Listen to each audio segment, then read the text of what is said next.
Ryan Fleming, Crafts editor, and I'm here with I'm Still Here, which is the Brazilian film that is absolutely packing out every screening, especially in Brazil. Directed by Walter Salles. It takes place, yeah, definitely, round of applause for that. It's going to be an even bigger round of applause when I bring him out here in a second. It takes place in Brazil, 1971, when a military dictatorship causes the Paiva family to have Fernanda Torres' character, Eunice, reinvent herself when a personal tragedy destroys the family. So I'm going to bring them out now. Let's give it up for director Walter Salles.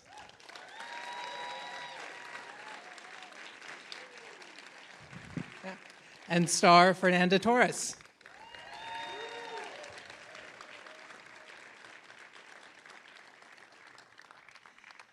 Before we get started, let's see a clip. Vê se tem filme bom passando no Pax. Não, combinei com a Dalau de jantar, o Baby não falou? Ah, a gente pode ir no cinema depois. Preparado pro Damão? Sempre preparado. Onde você vai? Onde eu vou? Ver como tá o almoço, né? Seu Rubens, tem uns homens aqui que... O que tá acontecendo? Deputado Rubens Paiva? Deve ter algum engano, não sou deputado há anos. Não, não tem engano nenhum, não. O senhor vem com a gente. E pra onde? Prestar depoimento. É coisa de rotina. Depoimento do quê, Tá, Rubens? tudo bem. Eu só preciso me trocar. Claro. Acompanha o doutor? Tem mais alguém em casa? Não, só os meus filhos pequenos. Estão lá em cima, não tem necessidade de arma.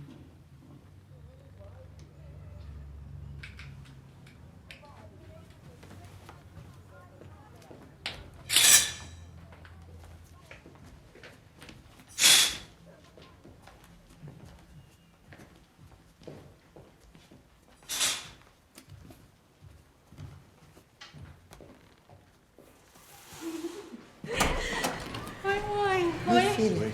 Cadê o papai? Tá lá em cima. Tá bom. Eu vou pegar um copo d'água na cozinha, tia. Eu pego pra você, Cristina. Bom dia.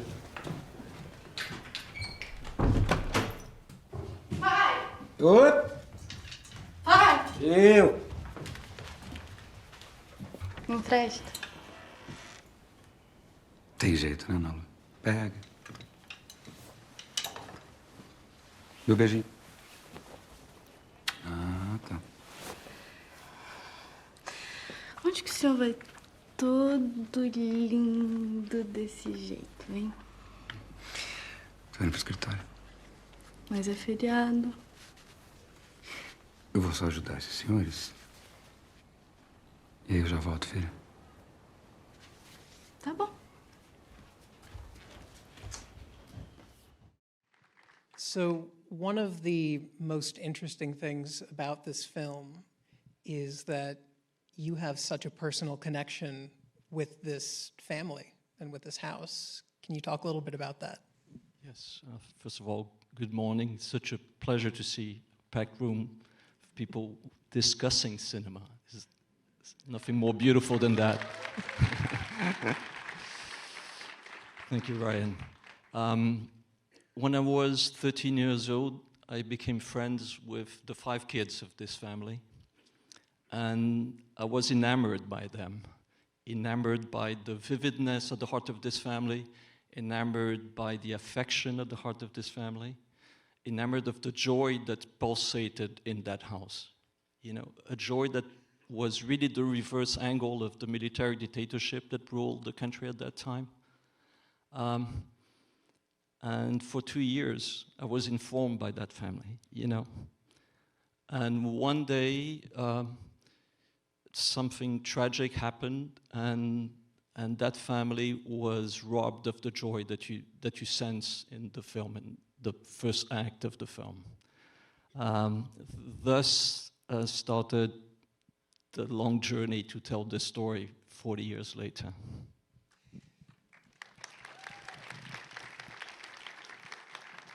And I remember speaking with you before when you said that they used to never lock their door. It was always open for everybody. Yeah, you know, this is about memory, and cinema is such a great instrument to talk, you know, a vehicle to talk about memory. And the memory I have of that house, the glimpses that I have is from a space bathed by light. The windows were constantly open. There was no lock on that door. And that was so unique in the circumstances, the turmoil of the political circumstances we were living in.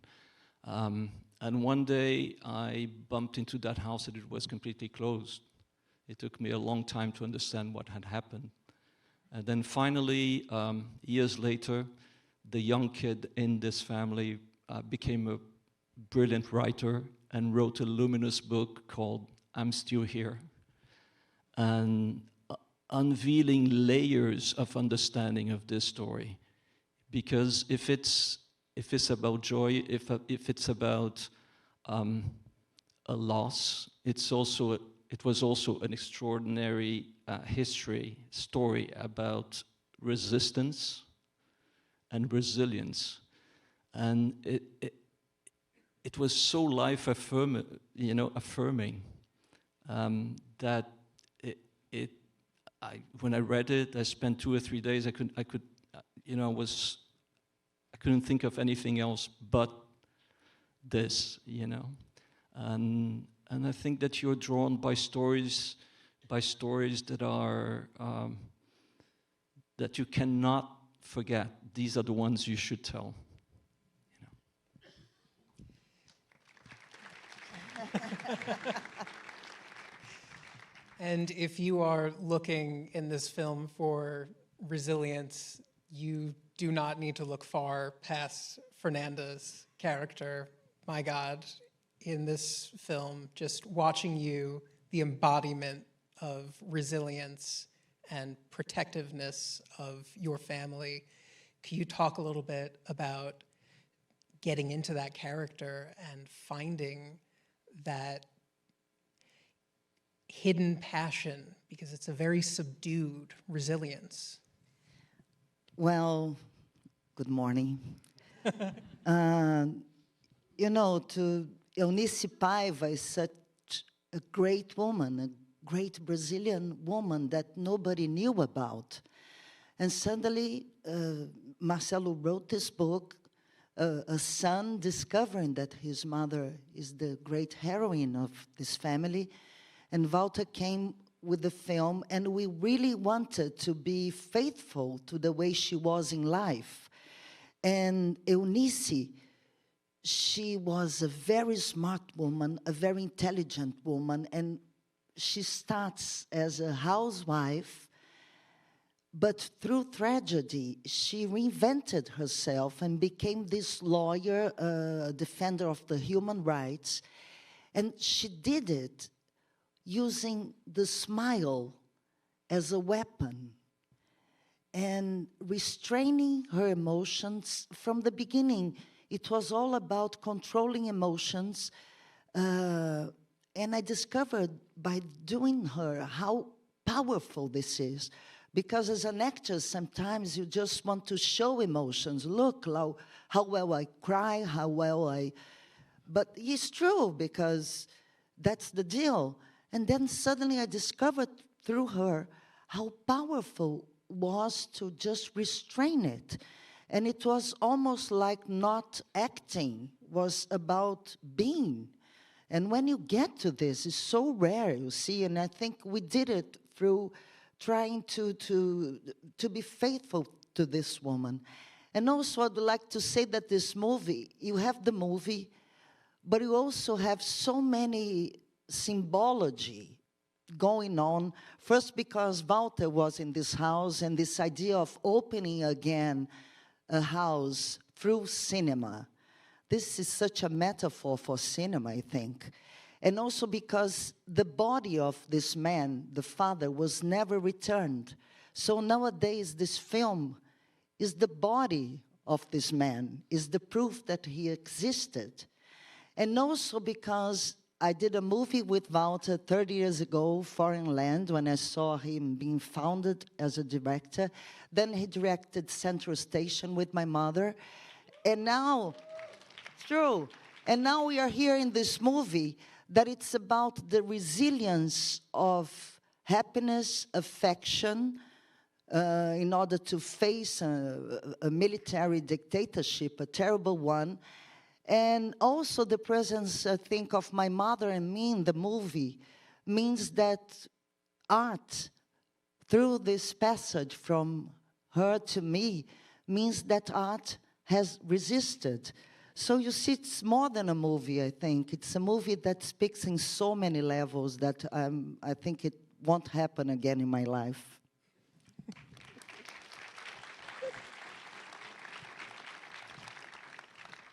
Well, really quickly, I just have to say good morning because I'm the only one on stage who hasn't said it. Good morning, Ryan. So now, Walter, what made you want to tell this story now and have this come out until now? It's so interesting because, you know, I cannot refrain from telling it. There was an urgency to tell it. But at the very start of this, I thought we were offering a reflection of our past, you know. Because Brazilian cinema didn't look too much at the 70s. And I thought that there was the need to do that. But thinking at the beginning that it would reverberate the past. And then suddenly, the whole political situation in Brazil and in the world changed. And we realized that we were doing the film about the present as well. And that realization did hit all of us in front of the camera, but behind the camera as well. There's something really beautiful that Russian filmmaker Andrei Tarkovsky says, is that, you know, film starts to exist when everybody who is doing the film is in the same artery of the film, in the same vein of the film, you know? And this understanding that we were doing a film about today, looking backwards, but about today, was what really enlarged that artery, you know? And there we were, completely focused. We were a small crew. There was so much focus on you know, in this set. Also because we shot on film in 35. Yes. This is a truly cinephile audience. I'm so happy to be. And the Super 8 is really shot in Super 8. There's no artificial grain anywhere. And we shot in chronological order.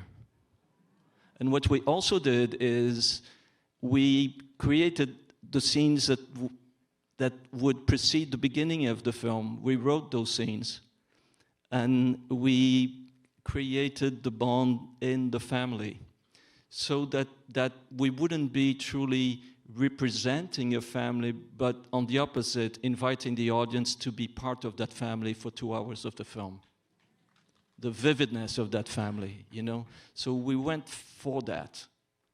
This is, I love cinema when you see that life is erupting on the screen, you know? And thanks to all of that, and again, getting back to your question, to the understanding that we were doing something that had an impact now, you know, we managed to get to the end of this. And then what has that impact been? What is the reception in Brazil to this film? The film premiered 9 days ago in Brazil. And to our complete surprise, well, we have to say before that Brazil was badly hit by the pandemic and then by the fact that we didn't have vaccines and so forth. So the cinemas were empty and continued empty for a while. So we didn't know what we were going to expect, you know.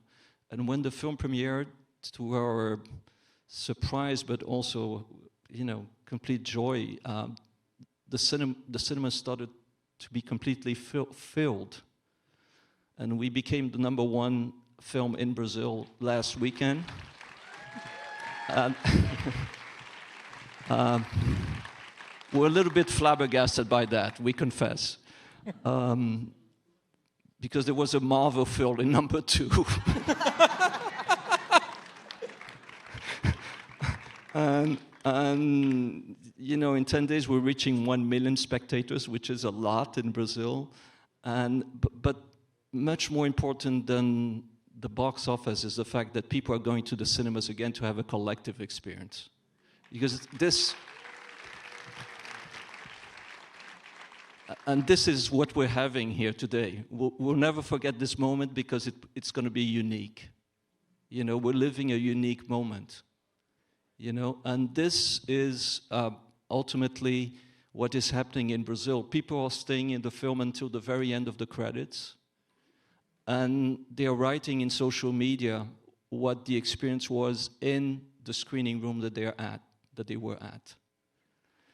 So this is, how could we have dreamt about that, you know? Yeah, and so it's becoming a kind of cultural, sociological, political phenomenon that we were completely, we couldn't anticipate that. And it made me think now that, you know, literature, cinema, music can be incredible instruments against oblivion. And this is what unites us all here, I think. That we're in this same battle. We're in a battle against oblivion. You know. Wow. Yeah. I mean, how do you follow that? I don't think you can, so that's it. I mean, that is all the time we have for this panel. Thank you so much. Can I just say one thing? Oh, absolutely. I need to say I'm not something cutting you here. You know, during the Central Station journey, I realized how much your mother, Fernanda Montenegro, had elevated the film. And we all had to become better than we actually were, to be in the same vein, you know, in the same artery of the film that she had enlarged. And in this film, we wouldn't be here. You were invited to be part of this incredible, you know, journey and exchange with you guys if Fernanda hadn't elevated the film as she did. This was really extraordinary. Kiss me, Walter. Thank you so much. Thank you so much. Thank you.